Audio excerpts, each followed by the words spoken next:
კიდევ ერთხელ მოგესალმებით, უკვე მეორე დღეა ჩვენ თელავში ვიმყოფებით ჩემს მეგობრებთან ერთად, გიორგი სიორიძე, ბექავერიძიშვილი აქ ვართ, რათა ადგილზე გავცნობოდით სიტუაციას. მოკლედ, ესეთია სიტუაცია, გუშინ წინ უხვინალითის შედეგად ადიდდა მდინარე თელავის ხევი, რომელმაც ჩამოიტანა მიწის, ანუ ნაკადი ჩამოიტანა და ამ საკითხთან დაკავშირებით, მოკლედ, ჩვენ უკვე სოციქსელშიც და წარსულში ოპოზიციური მედიებზე ნანახი გვაქვს სიუჟეტები, სადაც საუბარი იყო იმის შესახებ, რომ თელავი იყო საფრთხის ქვეშ, რადგან როდესაც ადიდდებოდა თელავის ხევი, საფრთხე იყო იმისი, რომ ეს მომხდარ იყო, რაც უკვე ჩვენ ვიხილეთ. ესე იგი, დაახლოებით 1977 წლის წინ მომხდარი მოვლენების შემდეგ 50 წლის წინ აშენდა ამ მდინარის სათავესთან 3 დამბა, რომელიც აღარ გაწმენდილა, უკვე 30% ამ დამბების დაფლულია მიწაში და ნახევრად ავარიულ მდგომარეობაშია. დაახლოებით 6 თვის წინ ლევან ბერძენიშვილმა ჩვენი თანამებრძოლმა და საგრებულოს წევრმა ეს საკითხი დააყენა საგრებულოს ხტომაზე, მაგრამ ქართული ოცნების წარმომადგენლებმა მას უპასუხეს, რომ იმდენად კარგად გაიწმინდა ეს არხი და კალაპოტი 2015 წელს, რომ აღარ საჭიროებდა გაწმენდას. ჩვენ თითქმის ყველაფერზე ერთი პასუხი გვაქვს, ხო? ჩვენ გვახსოვს უახლოესი წარსულის მოვლენები, ეს იქნება შოვის ტრაგედია 13 ივნისი და როდესაც ხელისუფლების წარმომადგენლები გამოდიან, ამბობენ, რომ ხო, ეს ყველა ქვეყანაში ხდება. კი, ყველა ქვეყანაში ხდება, მაგრამ სხვა დასავლურ ქვეყნებში არსებობს პრევენციული საშუალებების წინასწარი ჩატარება, რომელიც ამცირებს ზიანს, რაც შეიძლება მოყვეს ამ მოვლენებს. ესე იგი, ჩვენ ამ პროცესის დაწყებამდე ბევრი ადგილობრივი საუბრობდა ამ საკითხზე, ასევე საშიში მდგომარეობა იმასთან დაკავშირებით, რომ თელავის ხევის სანაპირო გაყიდულია და იქ აშენებულია კომერციული ფართები, სადაც არ შეიძლებოდა აშენებულიყო კომერციული ფართები. რაზეც საუბრობს კობახიძე? რაზეც საუბრობს და გუშინ ახლა ერთ-ერთ მონაკვეთზე აი მთლიანად მაღაზიას უკვე გამოხებული აქვს საძირკველი და აღარაფერზე არ დგას. იქ მომუშავე ადამიანები იყვნენ საფრთხის ქვეშ, მათ სიცოცხლეს ემუქრებოდა საფრთხე, მაგრამ საბედნიეროდ არ იყო ეს იმ მასშტაბის, რომ რაღაცები ესეთ დაეზიანებია, გადავრჩით, იმიტომ რომ არ იყო იმდენად ძლიერი წვიმა, რომ მეტი ზიანი მოეყენებია, ამიტომ საჭიროა რომ წინასწარ გატარდეს პრევენციული ზომები, რაც შეამცირებს ზიანს. ამაზე ვსაუბრობთ ჩვენ. თქვენ ამბობთ, რომ თქვენი პარტიის წევრი საკრებულოში აყენებდა საკითხს გასუფთავების შესახებ, ხომ? ნაშენი მასალისგან რომ გასუფთავებულიყო ხევი და ეს იყო კიდეც ექსპერტული დასკვნების ერთ-ერთი რეკომენდაცია, რომ რეაბილიტაცია მომხდარიყო თუნდაც კალაპოტის. რა არის კიდევ საჭირო თქვენი დაკვირვებით იმისთვის, რომ სამომავლოდ მოხდეს პრევენცია? პრევენციისთვის საჭიროა, რომ გასუფთავდეს სათავე ის დამბები, რომელიც მაშინ აშენდა 50 წლის წინ, ჩაუტარდეს რეაბილიტაცია და აღარ იყოს ავარიულ მდგომარეობაში და ყოველწლიურად ან რაღაც დროის მონაკვეთში ეს გზა და კალაპოტი იწმინდებოდეს, რომ როდესაც უხვინ ალექი მოვა, აღარ განმეორდეს ის, რაც ვიხილეთ და სტიქია აღარ მოვარდეს თელავში და აღარ წალეკოს ის ქუჩები, რომელიც უკვე წალეკილია და დღეს ახლა ჩემს უკან ხედავთ იმდინარეობს გაწმენდითი სამუშაოები, მაგრამ შესაძლებელი იყო სტიქიური მოვლენების შედეგად ეს ზიანი ნაკლები ყოფილიყო და შემცირებული ზომის ყოფილიყო ის, რაც მოხდა.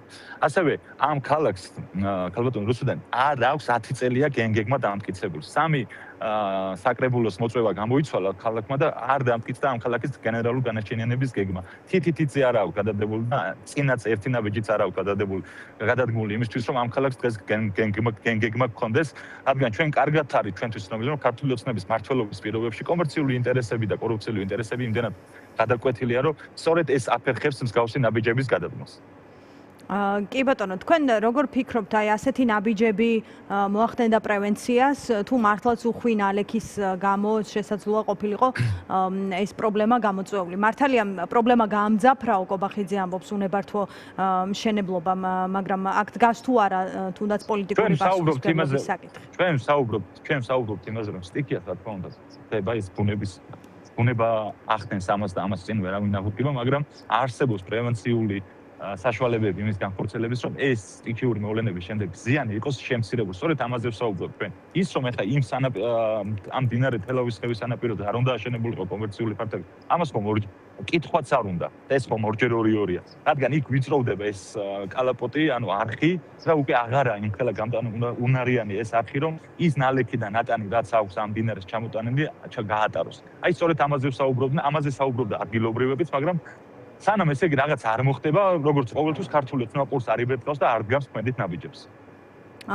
ეს დამოკიდებულება იკითხება გასული პერიოდის ეს დამოკიდებულება იკითხება მათი 14 წლიანი მმართველობის დროს, როდესაც მსგავსი მოვლენები მოხდა. ეს არ არის არახალია და ჩვენთვის უცხო არ არის. გავს იქმედებები. შემდეგ ამბობენ რომ უნებართვე მშენებლობები იყო იქ. შემდეგ ამბობენ რომ შეიძლებოდა თუმე რაღაც გაკეთებული იყო. აი ეს უკვე ვიცით ამათი მუშაობის სტილი როგორია. შემდეგ როდესაც რაღაც მოხდება და რაღაც სტიქიური უბედურება მოხდება, შემდეგ აკეთებენ იმას, რაც მანამდე უნდა გაკეთებულიყო, რადგან ის ზიანი შემცირებული იყო, რაც სტიქიურ უბედურებებს მოაქვს. ბუნებრივია ხელისუფლების პასუხისმგებლობა ახლა ზარალის ასე ვთქვათ კომპენსაციაც და ადგილზე სპეციალური სამუშაოების ჩატარება. მოკლედ ბუნებრივად მოხდა თუ რაიმემ გაამძაფრა პრობლემას, ყველა შემთხვევაში მთავრობაა პასუხისმგებელი, თუმცა შემდგომ სამუშაოებზეც. თუმცა თქვენ რა მისიით ხართ თელავში, ვისესაუბრებით, მოგვიყევით თქვენი როლი მან რა არის? ჩვენ როგორც იცით, როდესაც გურიაში იყო თითოლობა, მაშინ ჩემი მეგობრები ვატო სურგულაძე, გიორგი სიორიძე იმყოფებოდნენ გურიაში და იმ ოხალისეობრივ სამუშაოებში იყვნენ ჩართული და გაუწმინდეთ სოფლის გზები ჩვენი შესაძლებლობებით. სუსტად ამისით ჩამოვედით აქ, მაგრამ საბედნიეროდ არ იყო იმ მასშტაბის ზიანი, რომ საჭირო ყოფილიყო ჩვენი ჩართულობა, მაგრამ მზად ვიყავით იმისთვის, რომ ჩვენი შესაძლებლობის ფარგლებში დავხმარებოდით ადგილობრივ მოსახლეობას. აქედან ახლა ჩვენ მივდივართ წინანდალში, რათა შევხვდეთ მოსახლეობას, რომელსაც ამ წყალმოვარდნამ გაუნადგურა მიწები და სასოფლო-სამეურნეო სავარგულები. მე გიორგი სიორიძე, ბექა ბერიძიშვილი, თქვენი თელავის საგრაფიკო ლევან ბერძენაშვილი მივდივართ, რომ ადგილზე გავეცნოთ იქ რა მდგომარეობა, რადგან ადამიანებს უკვე გაუნადგურდათ მთელი წლის შრომა ჩაეყარათ წყალში და სამწუხაროდ უნდა მივიდეთ იქ და ჩვენ უნდა გავეცნოთ რა ხდება ადგილზე, რა ვითარება თუ მიაქცია ხელისუფლებამ ყურადღება, რადგან ძიმია, როდესაც გლეხია მთელი წლის მანძილზე შრომობს და სტიქია მოვარდება და უნადგურდება ის მოსავალი, რაც უნდა მიიღოს და ამით მისი ოჯახი გამოკვებოს არჩინოს, ამიტომ აქედან ამ ჩართვის შემდეგ ჩვენ მივდივართ წინანდალში, რათა ადგილზე გავიცნოთ სიტუაციას. და რასაც უკვე გაეცანით, ანუ უპირველესი ამოცანა თუ უპირველესი მოთხოვნა რა არის ახლა, რაც გასაკეთებელია ხელისუფლების? უპირველესი ამოცანა ალბათ გაიწმინდოს ეს გზა, რომ კიდევ უხმინალექის დროს აღარ მოვარდეთ ის ნატანი, რაც ამ მდინარეს ჩამოაქვს.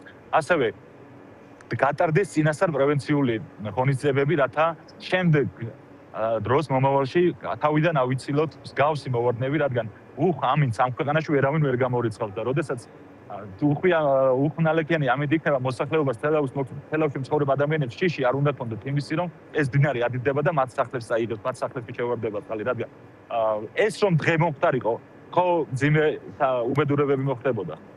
ამიტომ წინასწარ უნდა გატარდეს პრევენციული ღონისძიებები, რასაც ექსპერტები ისაუბრობენ, ექსპერტებზე დაყრდნობით უნდა გატარდეს ის წინასწარ ექსპერტები საუბრობენ, რომ ღვარცოფისადმი მიდრეკილია თვითონ ეს თელავის ხე. თვითონ ეს მდინარე თელავის ხევი მიდრეკილია ღვარცოფისადმი.